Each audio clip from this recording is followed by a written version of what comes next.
Hey, John. Mayor Karen, good day. Good day, sir. So, what is inspiring you to talk about on right Fucking. now? Wait, what image are we gonna do? We've been capturing it at the beginning. Oh, I How about know. how about we do a Brady Bunch where I look up and you look down? How do we know where we are? Oh, snap. That's a good question. How do All I right, we'll look on do your we'll screen? do both. Okay, I'll look down first. You look up. Okay, ready? Yeah. Oh, okay. Now There's a switch, story. Switch of, switch. of a lovely lady. All Perfect. We got it. right, we got it. So, bear with us if you're listening on iTunes That's right. or The Apple. usual explanation to the Apple listeners who have no idea what we're doing. What the heck? Then check us out on YouTube. You're missing it. I had somebody say that to me. They're like, I listen to it, but it's not nearly the same as watching you guys because there's like this energy that you guys have that we get to see. So there you go. There's feedback. So Plus, we're what is incredibly inspiring you, John? Tell us. I'm not only inspired by our incredible attractiveness, which is why you should come check us out on YouTube, but the theme I have been really focused in on for the last week. And I went to an Abraham Hicks workshop in San Diego, and I went to a workshop today at the University of Arizona in Tucson, where a Dr. Shu, but Dr. Shu is spelled Like Andrew Shue from Melrose Place. That's probably before your time. I remember Melrose Place. Elizabeth Shue. Elizabeth Shue. Does she spell her name HSU? No. No, this is a different Shu then, I guess. This, Okay. this Dr. It Shu is fits. from Taiwan. Okay. Um, but the core focus of my last week has been on the basic principle that it's all in your mind. All of reality is occurring in your mind. And if you are not accepting or wanting to accept or willing to accept that your thoughts are literally creating your reality, emotions, there's a lot of other elements that play into that, but at its most basic core, thoughts create reality. And I was listening to an Abraham, especially, where she's like, if you cannot or will not accept that your thoughts are your creation mechanism, there's really nowhere to go. So she's like, I don't know what to tell you. You'll eventually come to the acceptance of that. And as soon as you do and start playing around with it by being aware of what you're thinking all day, and then kind of like you're training for a marathon and putting your awareness and flow towards practicing something over and over again. If you practice the thoughts, watch what happens. And I can personally attest to the more I play with my focus and my thoughts, the more I'm seeing my reality and people change amazingly around me. Ah, I love that. It reminds me of a story, and it's really about a change in perspective. So I'm going to share this with you. So Please. imagine that you work a 9 to 5 job and you save your money for months, maybe even a year to go on a vacation. And you don't have any kids, and you and your wife are on vacation, and you're like, oh, finally, the fruits of my labor. And you look over at your beautiful wife, and she's reading a magazine, and you're like, this was all worth it. And then you close your eyes and you're just basking in the sun. And all of a sudden, you feel somebody splash you, and you're like, what the hell? I saved all this time. And then they splash you again. And you're like, fudge, fudge. Like, man, I just want to relax. And finally, there's a big splash, and you finally like throw off your sunglasses and you get up and you're ready to go. And you look and there's a kid drowning. Mm. In an instant, your perspective changes, right? You're not mad anymore. You're like, oh, let's save the kid. So that is what's available to us when we can open our view, take off our sunglasses, metaphorically or literally, and really look at things from a broader perspective. And I like to ask questions like, how else could I look at this? Because if I'm in this finite mindset where it's black or white, I know the ego's got me by the short hairs. And my spirit is infinite. I am an infinite creator. You are an infinite creator. So if you just say, well, what else is possible? What other interpretation could I give this situation? You're inviting spirit in, you're inviting your higher self in. And from that place, you're being creative and playful, and so much more is available to you. I fucking love that. And it fits in perfectly because I would suggest the perspective or the statement thought creates reality to be the broadest statement. Like it has the most options, the most possibility contained within it, just like you're offering when you can find a broader perspective or another perspective on a circumstance based on facts, which we know are what you create as part of your reality, or maybe there are no such thing as really facts, past episode call out. But Bashar explains that because existence or creation is one thing, the only way it can experience itself, i.e., us having a reality experience, is by shifting its perspective upon itself, or more specifically, limiting its perspective and then shifting it around so it can't see all of itself and experiences itself a little bit at a time. So in the recognition all truths are true, it's just a matter of the perspective you're choosing. Like the human or ego perspective is very fixated. I'm a body that can be threatened in a limited world as like the most finite one. This is what's happening, this is what's real, some dickhead splashing me or whatever, versus zooming out to be like, wait, I'm overall indestructible infinite consciousness that can change forms but never be destroyed. Is that same thing in being like, there must be other ways to look at it. And the huge power that I see in what you're saying is it's not necessarily, you can play with it or practice it where it's no longer a fact, a new fact that's coming to your awareness in this circumstance, but me or you intentionally choosing to like inject a fact or find a new perspective that just feels better based on what's going on. But that's one of the coolest examples of how you'd have everyone pretty much would have an immediate change in their perspective, their vibrational state. And as we know, what we put out is what we get back. All of a sudden you would shift from anger to maybe uh, like helping or some other vibration clearly from what it was. Yeah, service, right? Like Service. I love Course in Miracles. I go back to it a lot. Like everything someone does, including you, is either an extension of love or a call for love or a cry for healing, whatever. So if somebody cuts you off on the freeway, instead of going quickly to anger, or maybe you do, and then you reframe it, you're like, wait a minute, that person must need love. So can I extend them love in this moment? Do I have it within me to extend them love? And then if you want to play, if you need a reason to do it, maybe their wife is in labor. Like, who knows? Like, you can create a bunch of really valid reasons. And, I was thinking about today, I heard this delineation that the conscious mind feeds off of logic, reasons. And that's what, 2 to 5% of our mind. But our subconscious mind, the language that it really understands and responds to is imagination. Like, I find that fascinating. And it goes so well with what you're talking about. Like, everything is in our minds, and what we can imagine, we can create. Ah, so exciting. I love that topic of logic. Before I make my logic comment, I have to make a comment on the car driving fast or cutting you off. This weekend, as I was telling you, I went to the Abraham Hickson San Diego, and I went with a friend. Shout out to Alicia. We were driving her Tesla. I was driving a Tesla for the first time. And I don't know, I don't really have a strong opinion on the car or the brand or Elon Musk or any of this, but driving it is fucking nuts. It goes 0 to 60 faster than anything I have ever been in before or like conceived of.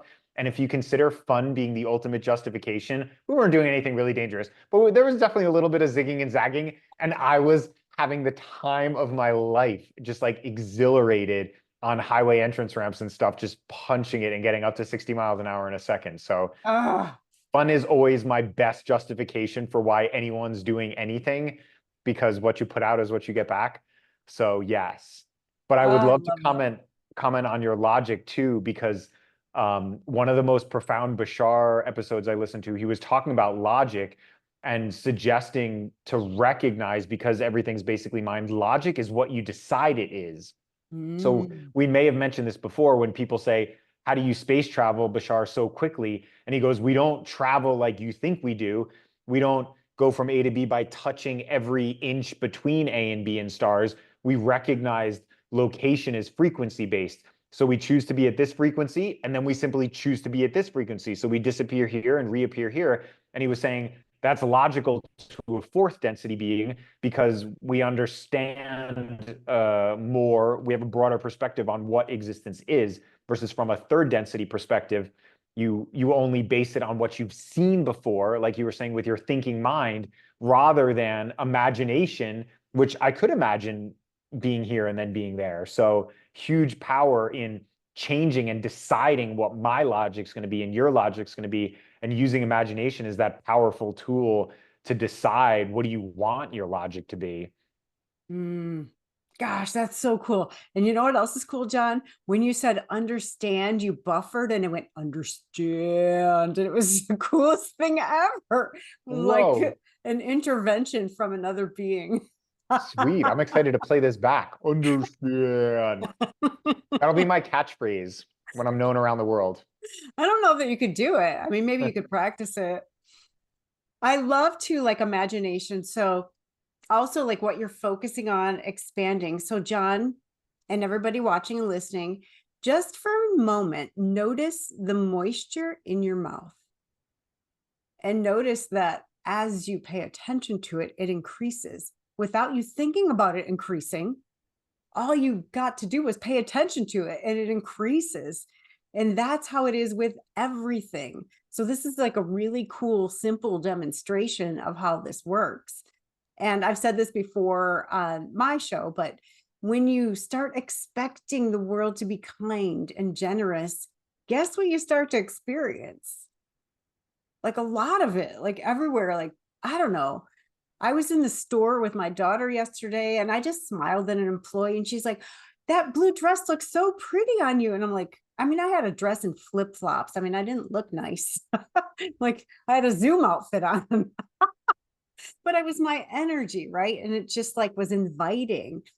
And the more I'm like that, just like opening my heart before I go places and making eye contact and sending love, people respond to it. It makes no sense to my logical mind, but that is what's happening. Well, yes. Am I dribbling? I have a ton of saliva in my mouth. I Excuse me. wonder how that happened. Were you paying attention to the moisture in your mouth? Karen, one of reason 1,000,001 why I love you so much. I have been to so many meditation retreats where I've been told to try placing focus on many, I thought everything, but I have never been told before to place focus on the moisture within my mouth. And now there seems to be excessive moisture in my mouth. Best example ever. And I And quick, love, what's that? and quick. And quick. Yeah, right like that. Yes, And where I awareness didn't goes. suggest that you think about it increasing. I didn't say think about sucking on a lemon or a pickle. Ooh, None of that. that really juices it up even more though. It Damn. does. But you're And you totally know, you right. see what I did there though? I said I didn't say, which the mind doesn't understand negation. So technically I did say it. Power. Power. I love that. And I love your conscious decision going back to that core kernel of everything being mind and what you're placing your focus on, because where awareness goes, energy flows. What you place your awareness on expands. The tongue deciding I'm going to be nice and assume the world to be a positive place, and then you start seeing that reflection back. One of my another favorite Bashar of mine is the title of the whatever he calls it, his like speech is God's will is your will. And Abraham says it in a similar way where she says, your inner being is looking out with you, backing up whatever you say. It's like a best boyfriend or girlfriend in high school who's just totally smitten with you. And you'll be like, that movie sucks. And they're like, yeah, yeah, that movie sucks. I like that car. Yeah, I like that car too. Your inner being is just 100% behind whatever you say. So if you say, this world's a fucked up place, your inner being's like, yeah, it's a fucked up place. Let me call forth all those scenarios which are going to prove creation doesn't care what you decide your truth is. It just always backs you up. And Mm. I found a funny paradox because I was hearing a lot of people say, I'm curious, I'm going to just sit back and see what the universe brings me. I mean, that's all truths are true. It's an effective strategy, but I got this image in a meditation with that scenario. I'm going to sit back and see what it brings me of me looking at the universe. And since the universe is a mirror, it's me looking back at me. And I'm like, what do you want me to do? And he's like, hey, I'm a mirror. What do you want me to do? And I was like, oh shit, you can get stuck in this loop of thinking like you can get inspiration and excitement impulses from all over the place, but ultimately it's like my conscious decision to decide the world's a exciting, thrilling place with all sorts of beautiful people in it. So then I can get backed up and get that experience of it. But if I'm just kind of in limbo, being like the world's just kind of going to be like, you're like, nothing's really happening. It's kind of a boring place. Yeah, because I didn't decide it was anything. I've been waiting on it and it's waiting on me. Yeah, it's reminding me of Dr. Joe. Like, can you be excited? Can you be grateful before this thing appears? And it seemed like from your reference, what you were just saying is like that has to happen, right? Like until you're grateful for something, it's not coming because you're not putting it out there that it even is possible. If you're just waiting, then you're living on default. And Dr. Joe has talked about this. I was really curious about this at one point. Like, how do people get into accidents? And it's not like they're calling it upon themselves. A lot of times it's that they're not creating anything else consciously. So they're on default and things happen, things that they don't prefer. Yeah, that's Abraham's sloppy thinking. She's like, you're sloppy thinkers because going back to the kernel, your thoughts are creating a reality. So as she says, if you're just observing what is, you're just regurgitating more of that. So you're observing, yeah, accidents happen. Yeah, this happens. You're not consciously getting out ahead of it and fostering the focus, the emotion, the intention you prefer. So you're creating by default just more and more and more of what you're observing.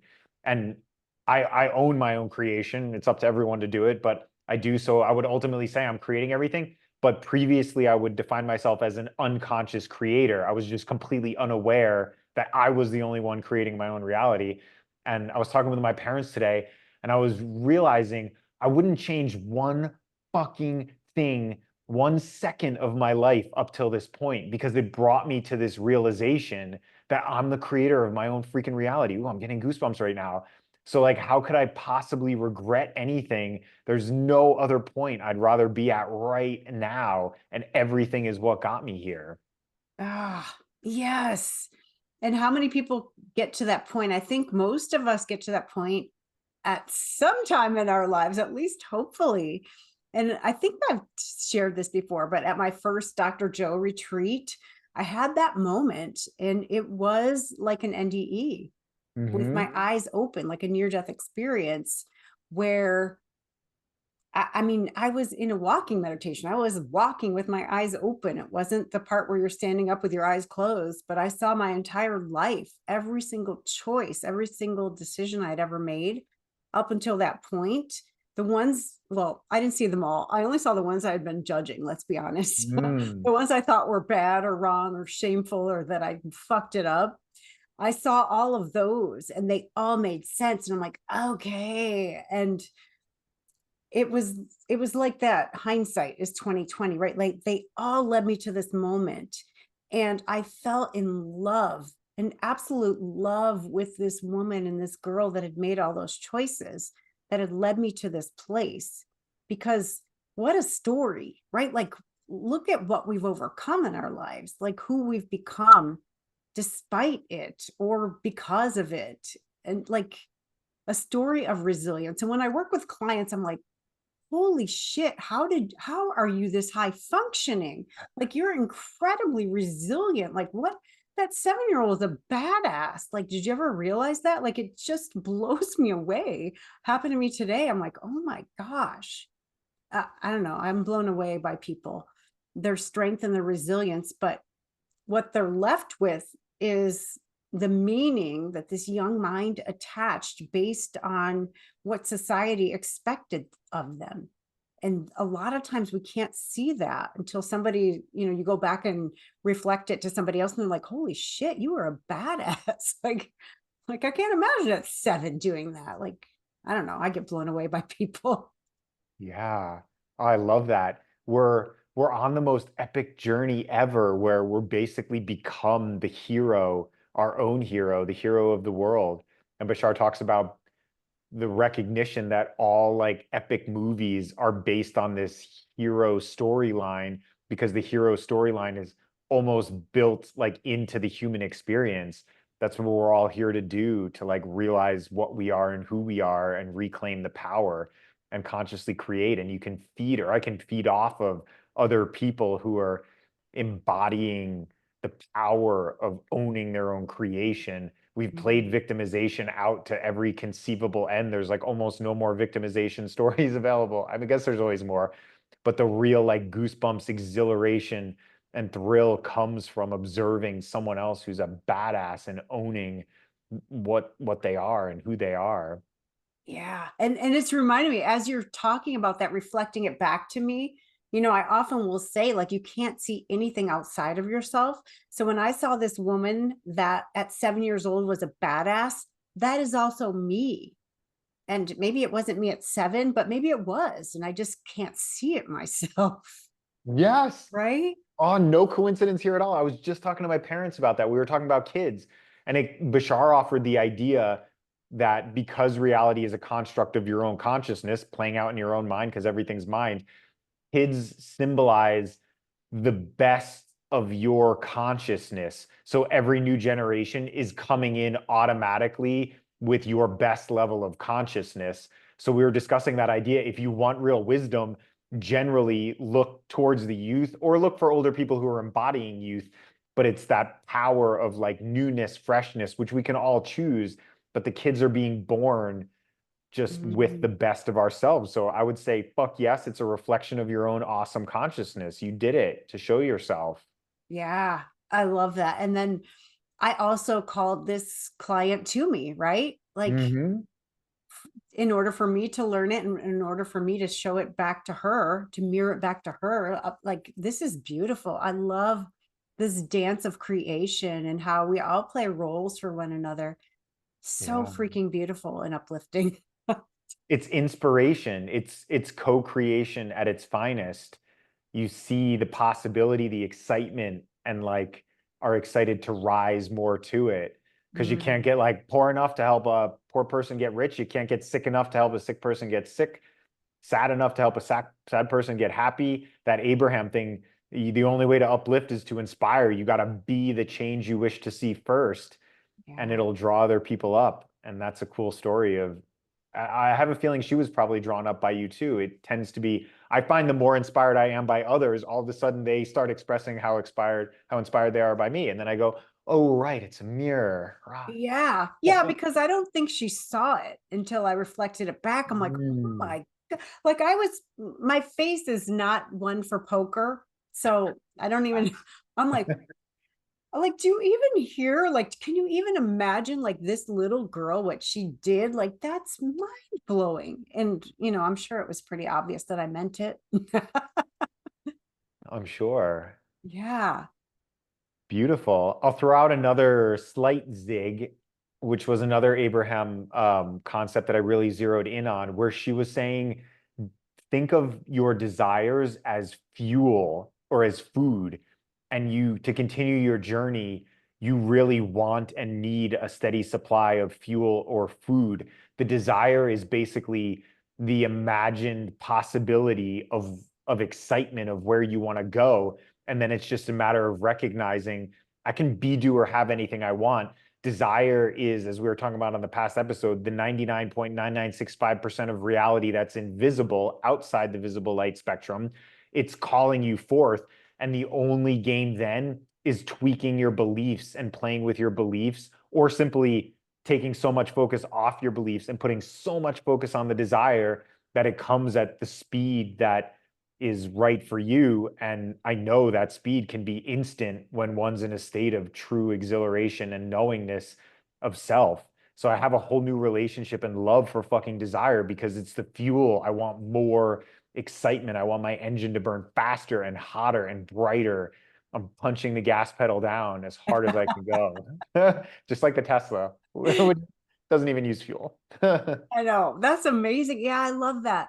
And it's reminding me of this book I study called The Way of Mastery. And desire is one of the main keys to creating, right? Like, you have to know what you want in order to create it, in order to have an intention, right? Yep, yep, And yep.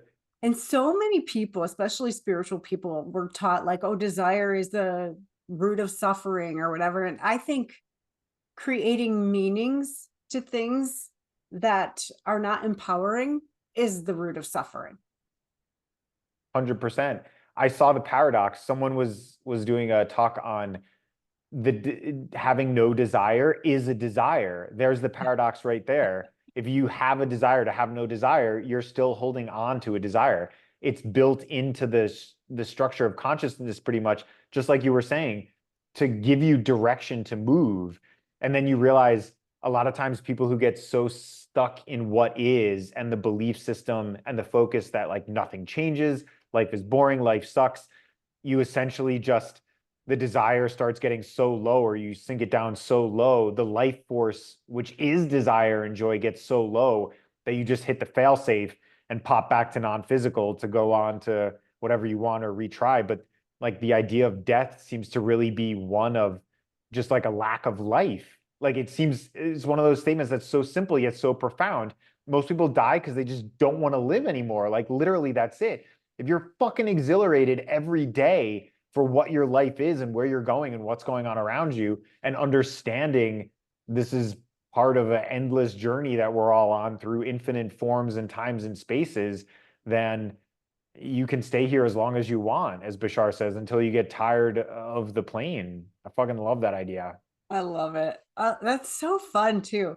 And as you were talking about, the desire going down, down, down, I just had this image of a flame just like flickering and then just like getting tinier and tinier and going out. And a lot of people allow that, like their inner flame. What is stoking it? Are they, or are they allowing other people to say, no, that's not for you, or no, do this instead? And they're not paying attention to their own desires.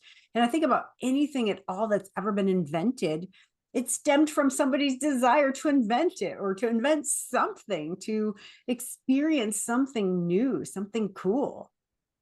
Yes. There was a great lady on stage this weekend at Abraham who's super like open and honest. She was just putting it all out there. And she was basically saying, I love to smoke cigarettes and everyone around me is constantly telling me no, like what's the deal with it? And um, Abraham went like broad for a bit, but basically came back to the core. If you believe something is beneficial for you and you do it, you will receive benefit. If you believe something's detrimental to you and you do it, you will receive detriment. Same as Bashar. But she was saying the interesting push and pull is when you want to do something but believe it's harmful for you and you get this push and pull. And she was kind of hinting at the idea that you want to align your beliefs with your thoughts and your actions, like get everything synchronized up, feel the emotional tension, recognize, I have a belief that's out of alignment. What must it be? And then being a total fucking badass and being like, I'm going to lead my life for me and my joy, and you all have fun doing your same thing. We talked about this on a past episode, that other guy whose name I still haven't remembered. Um, where he's like, you can't be a good person and a conscious creator at the same time. Again, all truths are true. I see his point in that because a good person would like, if you were talking with someone, wait till they finish, even if they're talking for a half an hour about how shitty the world is. And you're like, that's not my truth. I'm going to just walk away from this. Or someone saying, you need to stay here and clean the house when something exhilarating that you've waited on your whole life is standing right outside the door. Like you can't be a good person in the sense of following what other people or social norms say you should do and really be a conscious creator. Because when your impulse is pulling you to go do or act on something or be a certain way, if you don't respond to it, you're not catching the wave of that realization of desire. And the more I play this game, the more I see the power and truth of it from my perspective. But again, if this doesn't resonate with you, just click over to another video. Yeah, it's so funny. Like the more I hear that term, like good person, bad person, the more it's out of alignment for me. And it has been for quite some time because I don't believe in that. I don't believe there are good people or bad people. I believe we all have every single characteristic within us. Yes. And some of us choose to feed the more expansive qualities or characteristics more, like which wolf wins. We have both wolves inside. Which wolf wins? The one you feed more, right? So if you're feeding the one that's selfish and assholish, then that's the one that's going to win. If you're feeding the one that's loving and generous and fun and playful, that one is going to win. And you have every characteristic within you. The more you reject one, the more you're going to experience it. And you will experience it in a way that, from my experience, you're going to project it onto other people, and you're going to meet all these assholes. And really, it's just a reflection of the part of you that you're rejecting. Yes, very powerfully said. It's that Yeah. realization. Like when I first started off the journey, people would be like, it's all inside you. So like what you're seeing in your reality is a reflection of you. And I'd be like, but I'm a good person and there's assholes all around me. And then I realized to recognize, oh, it's the focus. It's the constant focus on all the assholes and the belief that the world is a separate world of people who are hungry out for themselves and care nothing. It was that whole process which was feeding it and calling it towards me despite playing by the rules and being a good person. So yes, love that observation. Yeah, and that's the distinction that I made there was, people will say that's a reflection of you, and people will say, well, I would never do that. And you probably wouldn't. So it's the part of you that's judging in holding that part back, that that characteristic sometimes is a gift. So I'm not saying that you would ever molest a child, right? But what kind of person does that? What characteristics are they acting on? Maybe selfish, depraved, like whatever. We all have those. We don't carry them out the same way. But the more that you reject those and suppress them and lock them away, the more you're going to see them, because the world's like, nope, you got it too. Like, you have no right to judge. Like, that's you. You're exactly like that. And not only are you exactly like that, you are that. You're not separate. You're not separate from your least favorite politician. You are he or she, and they are you. And the moment that you accept that, the moment you can have some peace. Boom. Yes. In acceptance, there is always instant peace in just acceptance. And I recognize from studying myself too, it's always when I'm in an emotional state of fear or anger or sadness that I've recognized I have no shame, no guilt, no remorse.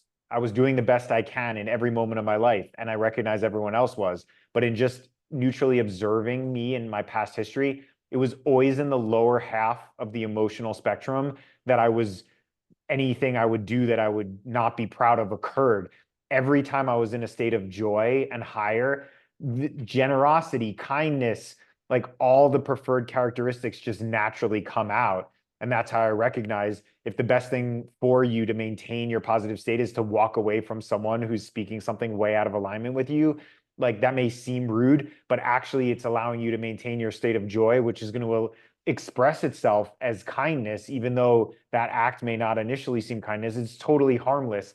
And then projecting forward, you're going to go onward. It's all about like the greater picture. And frequently it's these nonsense social norms, which really have so much weight attached to them, but are truly insignificant. And if the other person's aligned with themselves and getting joy from themselves, like me, and someone walks away from me, awesome. I love that you know yourself well enough to know that my truth is not your truth. Let's go create our own realities separately. That's maybe the most loving thing we can both do for ourselves and our worlds. Yeah, I love that. We've talked about this before. The other thing, I think it offers somebody an invitation to examine their behaviors, because a lot of times people, were naturally people pleasers. We are raised to be people pleasers. And until we learn the skill of pleasing ourselves first, we'll often stay there, or like even nodding, being in someone's presence, not even saying anything. It gives them the indication that you agree. So whether you agree or not, if you're staying there, you're engaging, even by being physically present. People are getting high by that. They're like, oh yeah, she agrees, look. And then they're feeling good about it. But when you walk away, you give them the feedback, maybe I get to examine this, because we all have blind spots. We all do. And it takes somebody strong enough with a backbone to stand up and do something or say something. Like sometimes even like, did you mean to say that about that person? Or Wow, that seems really harsh. Like even just saying something like from your perspective, like, huh, are you okay? Is everything okay? Like just asking somebody that, like, are you okay? Like, because if somebody's talking trash about someone, they're hurting. It has Mm, nothing to do with that other person. yeah. I've actually had a couple people in the last year be like, I gotta go and actually kind of do a walkout on me. And every time it was actually when I was in a really blissful state and I was being like, I have the best idea. Like free energy is accessible. I'm pretty sure I can build a free energy machine for the world. And like on some excitement recently, these different excitements and people being like, or being like, I was in a meditation this morning and I saw myself on a private 747. It's mine. It has my company logo on the tail fin and going and people be like, I gotta go. And it gives me a minute to reflect in myself and be like, wait, what was I talking about? And then be like, they don't like me, maybe. But then being able to like, it gives me an opportunity to reaffirm within myself, I was acting on my truth. I know I own it, and I don't need validation from the exterior mirror to confirm I'm right because I fucking know I'm right inside. And damn, what those moments where people tell you you're wrong, but you know you're right are like some of the most or right for me, rather. I know my truth is my truth. Some of the most exhilarating moments to like own my truth. That's such a beautiful reflection because it's like both ways, right? And Hmm. it's really interesting. So I met this woman at my very first retreat, and she was married, but she wasn't happily married. And she showed me her mind movie. I'm like, but she didn't tell me she wasn't happily married. And I'm like, oh, I noticed your husband's not in this movie of your future. And she was like a people pleaser up until then. She would never say anything like, oh, everything's good, that kind of thing. And then just me reflecting it back, like he wasn't in there, got her thinking, like, well, no, he's not. He's not my highest excitement. And I don't remember my point with this whole thing. Like owning her truth, maybe. Yeah, owning her truth. But also, here it is. Okay, so when she got home, she was a completely different person, as you can imagine. She didn't have to do a thing. He's like, you're different. I don't like it. And he left. Like, she didn't have to do anything. She was vibrating so high that he left. And it was perfect for her because she was so unhappy. I love that idea. You don't need to really make any decisions in life other than your point of attraction and following your excitement. And Mhm. then know all of what appears to be entropy is actually syncope, which is the tendency towards an ordering of disorder. I love that term, syncope. That is the structure of existence. None of this shit would exist without order, and no one will ever convince me of otherwise. I know that's a core truth. There's no, I mean, you can choose entropy as a truth and then experience more and more disorder and chaos and shit. Go ahead and do that. But that's only possible because of syncope, because of order. You can get that reflection. So, boom. Yeah, it was so beautiful. And I don't know, it was just like such a great reminder that if we're vibrating at a certain frequency, other things that are below that are going to fall away naturally. They just are. And Dr. Joe talks about that. Like things will fall apart and make room for what's meant for you at this new vibration. You're going to attract new friends, new partners, new opportunities that are right for where you are in this current state. So stay there, play with it, but expect it. Expect things to be different. Hell yeah. And there's that Eastern proverb about attachment, which I see so clearly. When you become attached to that person, and you're like, no, that person is this family member or that spouse or that whatever meaning you assign to them as being like, this person has to stay in my life no matter what. That's the attachment and the belief system, which I mean, it's fine, but you can choose to then drop down to a different level in a reality you don't prefer by insisting that particular person or object or location stay in your experience. Meanwhile, the chaos is bringing you exactly what you want. Ah, yeah, I love that. Beautiful, John. Yeah, I'm juiced. Me too. That was awesome. You look good. So do you. Oh, yeah. Feeling good? I am satisfied. Well, that's all that matters. Thank you, everybody, for watching and listening to Right Fucking. now. Yeah, baby. It's like Austin Powers. Yeah, baby.